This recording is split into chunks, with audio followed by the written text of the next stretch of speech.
right, good morning. Today we are going to be going over the body paragraph nonfiction connection. And so we are starting out with, of course, our transition plus a topic sentence. So it needs to be an appropriate transition to start the body paragraph. So something like last or in conclusion, of course, will not work. So we want to choose an appropriate transition for our topic sentence for the nonfiction connection. So remember, nothing's set in stone because this is just an outline, so we can always change it later when we go to type if we don't like it. I'm just going to start with the transition first. And then, of course, we follow it with a comma. So you can choose something else if you would like. I'm going to zoom it in. You can see a little bit better. So our topic sentence is telling the reader what our paragraph is going to be about, and we know it's our nonfiction connection. So I'm just going to start out with book title. So my book title is The Wicked Will Rise.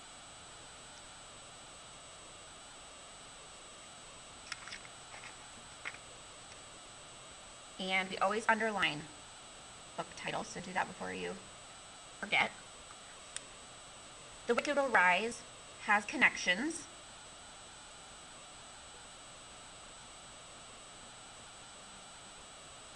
to real life technologies. So you want to be writing about your nonfiction connection to your book. Has connections to real life technologies like the oil pipelines in the southern United States.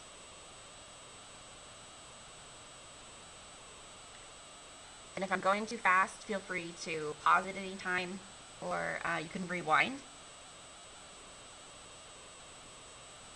So my book had connections. I found a nonfiction connection to the oil pipelines in the southern United States. So when I was doing my dystopia, sorry about the squeaky chair, I went and found an article. So I went and found an article that had a quote that showed my connection. So I can't just throw my quotation into my paragraph. I have to lead into it. And so I'm going to start with, I'm going to lead in with, in the article, comma, and I'm going to give the title. So you might have to look at the article that was printed out and look at your title. Let's say you don't have a title. Then you could use the website title according to history.com. You could also use the author's name. So there's a couple of different ways you can do it.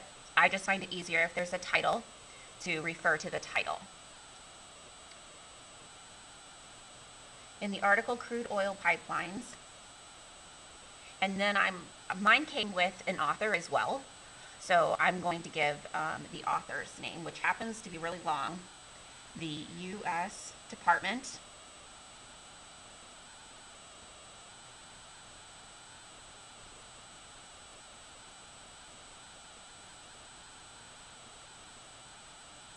of Transportation Pipeline and Hazardous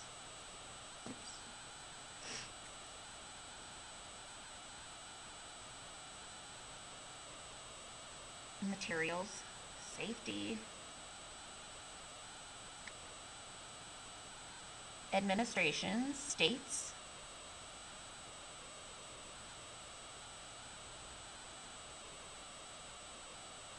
notice where I'm putting my quotation marks and my commas before I get ready to give my quote. I need a comma to separate who it's by and when I begin my quote.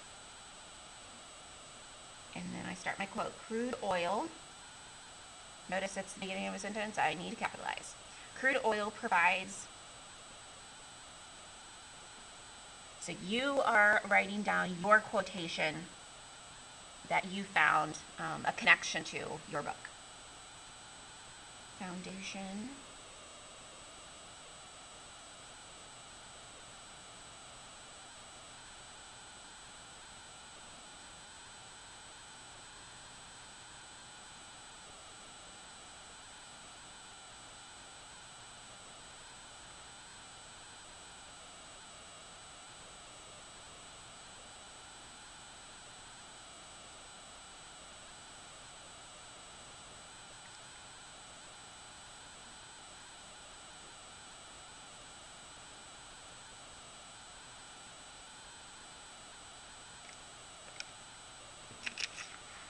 Almost done.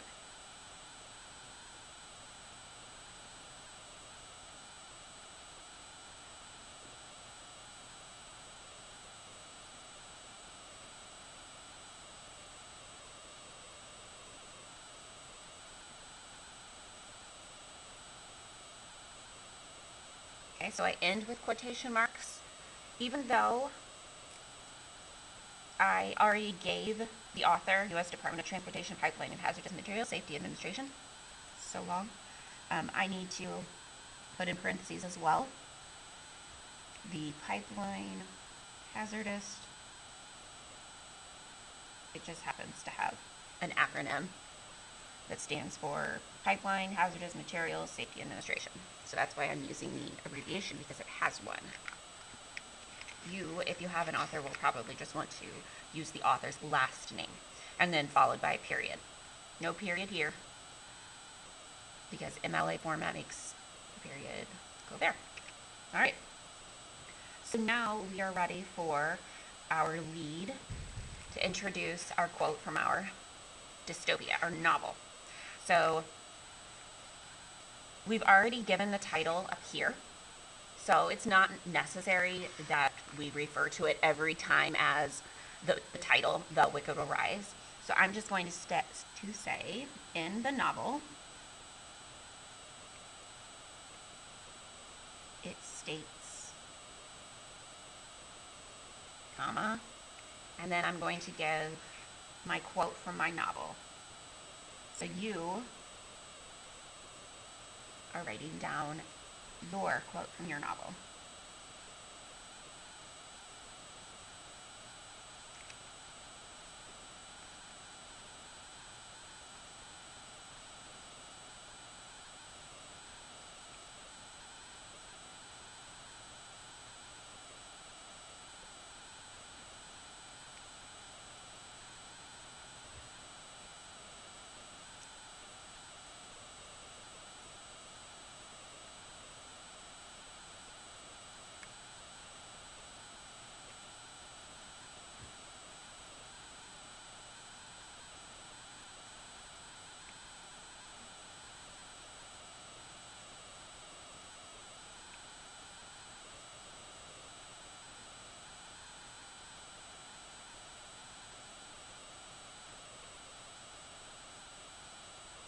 Remember, you can use ellipses, and that's what I chose to do when I came up with my quote, because this is all I needed. So the 3 ellipses tell me that I got rid of the last few words of the sentence because I didn't need it. And then I have my ending quotation marks, author's last name, page, and then my number of the page, and then period.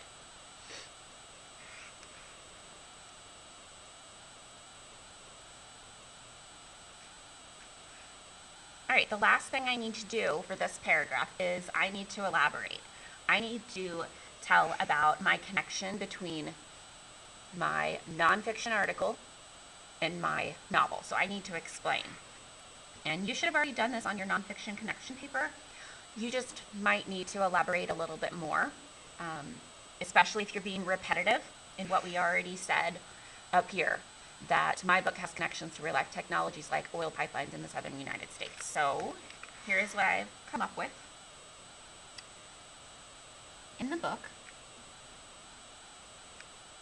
the pipelines, so I'm explaining my book first, you don't have to, are made to provide the magic Gwenda and Dorothy need.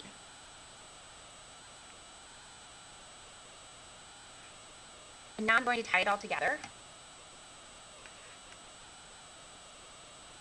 This is just like in the real world.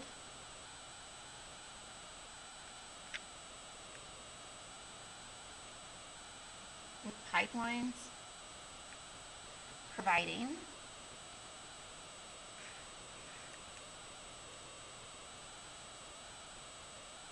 oil that humans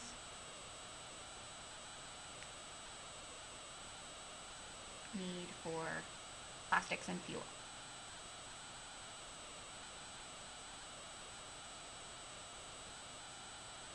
Notice that I'm not saying I or me or we, you. This is, our whole essay needs to be told in third person. So we never put ourselves in the essay. All right, next we will move on to our next body paragraph theme.